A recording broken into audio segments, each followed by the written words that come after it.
I manage a team of employees in a very specialized industry. The employees are hired on 2-year contracts that are mostly automatically renewed. Salaries are fixed for the duration of the contract, but raises are negotiated at time of renewal. There are no non-competes. I have one employee, Sarah, who requested a meeting with me last week to discuss a possible raise. I informed her that it is a little early as her contract won't expire until Jan, and I would be happy to discuss it in November. She told me she would like to discuss it now as her current salary does not reflect the amount of work she is doing. So I set up a meeting with her on Friday and told her I will hear her out. To her credit, she gave well-thought-out presentation listing the average salary in her field, the extra responsibilities she had to take on, and the extra revenue she was able to generate, etc. In the end, she asked for a 19% raise to stay on. This was a substantial jump, but I thought she made some good points and, with inflation being what it is, I can sell it to the managing partner that we are locking down a good employee for 2 more years. After the presentation, I told her I will just approve the raise and talk to the managing partner about starting her new contract early. Since the only things we are changing are the salary numbers, we can have the new contract ready for her to sign by Tuesday. She seemed very surprised that I did not try to negotiate and looked a little shell-shocked that the meeting was over so quickly. So anyways, I spent the entire weekend selling the raise to the partners and harassing legal to get the documents ready. However, when I gave her the documents to sign this morning, she asked for another meeting to discuss salary. She informed me that after doing more research over the weekend, her pay is still not reflective of all the work she is doing. At this point, I got pretty annoyed and told her that we can discuss in 2 years. I thought that was the end of it, but after lunch she came to my office with 3 offers letters she received from our competitors. One in our city with a salary that is 2 to 3% higher, and 2 from other states that are 8 to 9% higher. She asks for the new salary to at least match the competitor in our city to stay. At this point I got very frustrated and told her that she is now free to work for our competitor, because her contract with us will not be renewed. She called me in, and left crying, immediately telling all her coworkers that I fired her for asking for a raise, which obviously caused quite an uproar. My wife thinks that I am the because I could have just said no. She probably had the other offers for a while and was never going to actually leave. She recommended that I offer her back the new contract. Anyways, I am contemplating going back to the office tomorrow and offering Sarah her new contract again. But I just felt like the relationship between us is ruined after this whole situation. Her currently contract is negotiated 2 years ago, which is why there is a discrepancy in pay with the current offers. There are also a lot of reasons for differences in salary even within the same city. Perhaps less PTO, maybe more responsibilities, maybe they lock them in the contract for 3 years instead of 2. Which is happening more and more now. Maybe they have a non-compete, or maybe they are better. I can't say. Her contract expires Jan, so she has plenty of time left at the company if she wants to finish out. Sarah is WFH today, so I sent her an email apologizing for overreacting yesterday, and informing her that she is an important member of our team and that I worked really hard to get her the raise she initially requested. The new offer still stands provided she return the signed contract to me today before 5 p.m. I would be happy to execute it immediately and get her sorted out before the next payment period. She emailed back also apologizing for her reaction yesterday and said that she enjoyed working here and feels like she really has an opportunity to grow. But she then ended the email asking if I would still be willing to reconsider upping the offer to match her other offer. At this point, I just can't even anymore. I basically ignored her email, and at 5:01 p.m. with no signed contract from her, I sent an email to the managing partner I was talking to all weekend. Hope this email finds you well. I am writing to inform you that Sarah has elected to decline the new contract as it is written. She has informed me that she received an offer from our competitor with a salary of XXX.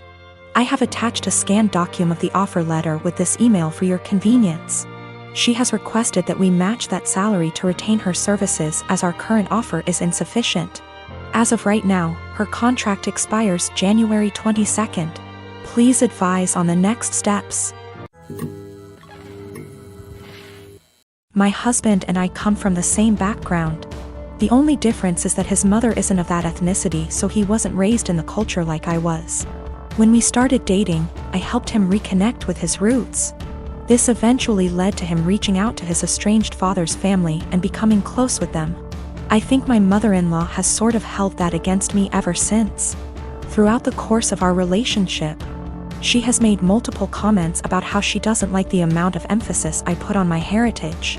When we told her I was pregnant with twins, she later said something about not wanting her future grandchildren to care about that stuff like I do. I've learned to ignore her comments because trying to explain myself to her has never helped. And I try to avoid conflicts whenever I can. My husband and I decided that the babies would have a first name from our culture, and their middle name would be a typical American name. My parents did the same thing with my name too, so it was just a continuation of that tradition. My mother-in-law ended up seeing texts between me and my husband where we said the middle names. But she assumed that we were talking about first names, so she went out and got the babies matching sweaters, with the names printed on the front of them. She showed the sweaters to me after they arrived. And I thanked her for the gift but didn't correct her on the fact that those were the middle names.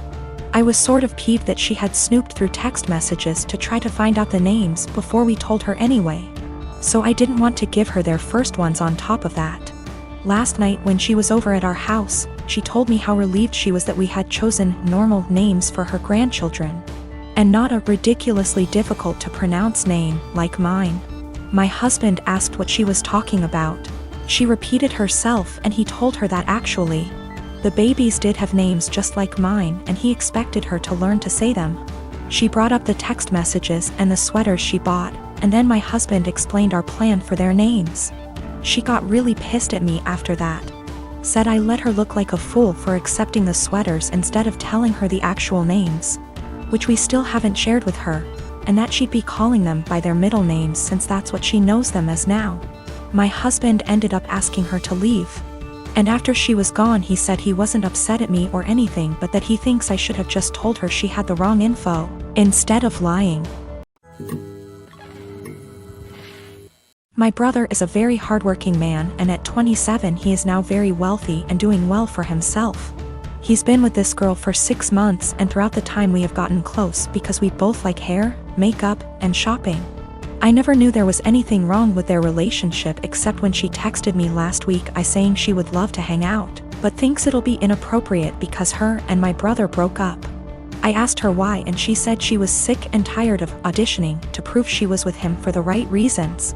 She went on to say that my brother is paranoid she's after his money, so he would test her like leaving out his bank statements on their bed and getting upset when she picked it up, going out to eat at high-end restaurants he requested and leaving his wallet on home at purpose to make her pay the bill and prove she's not going out with him for money, never buying her gifts and questioning her when she asks why he doesn't. I was shocked, so I had to hear my brother's perspective. We spoke and he told me everything she said was true and that there's nothing wrong with making sure his girlfriend is with him for the right reasons. He said he left his bank statements on the bed and was peeking through the door to see if she would be curious, and when he saw her pick up the papers he knew in his gut she was using him for his money. So he set up the restaurant idea to see if she would get upset at paying a $500 bill, which she was. I asked him if he thinks her being an elementary school teacher could have contributed to her being upset at a $500 bill at a restaurant he wanted to go to, and he said no. He said the straw that broke was when she asked him why he hasn't bought her a single gift since they've started dating, when she bought him a gaming console and new rims for his car, and he knew she was just discreetly asking him to buy her an expensive gift. He confronted her and said he thinks she's with him for his money, so she said let me do us both a favor and dumped him and blocked him. He's upset about the gold digging. And when I laughed he called me an asshole. He said I would never understand what it's like being a rich man and being used, and I get that concern, but I told him if he thinks any woman will be okay with his tests and auditions he's delusional as hell. If he doesn't want to be used for his money he should start dating people as wealthy as him or leave lower income people alone, if he's not going to be genuine in his relationships unless they pass his test. I come from a conservative Christian family. All my family members were / are involved in the church and have church-based jobs. When they met my wife, they loved her and embraced her as their own. We dated for 2 years and discovered she was pregnant after we got engaged. Invitations were already given at the time, and we decided to still have the wedding on date when my wife was 5 months in. My family were furious when they found out my wife was pregnant. They asked if we even still considered having a wedding. I said why not, but they were very upset, especially mom and dad, who said they've always been known for their decency and good Christian values, and weren't willing to let this stain their reputation. As in my wife and I getting married while pregnant. They officially dropped out and refused to negotiate, saying it was done and I have only myself to blame for this outcome, and should move the wedding out of town. I was hurt. I tried to change their minds and checked with other members, but my brother said he had no intentions to look like a joke in front of his fellow church members and dropped out. My aunt pretended to be sick and said she may not be able to make it. She's 100% healthy. My cousin said he had business trip and stopped his wife and kids from attending, and my uncle cussed me out, torn the invitation, and kicked me out. I felt terrible with no family members of my own to support me and share my joy at my wedding. I even broke down crying after the ceremony. I haven't spoken to them for months and then got busy with my 4-week-old daughter. My cousin reached out to hand me gifts and well wishes for the birth of my daughter sent from my family. I returned everything. He sat with me on behalf of the family, saying I shouldn't have returned gifts that were from my family who want to see and hopefully be involved in my daughter's life. He said Mom's longing to meet her grandbaby and everyone else is wanting to visit soon to celebrate my daughter's life.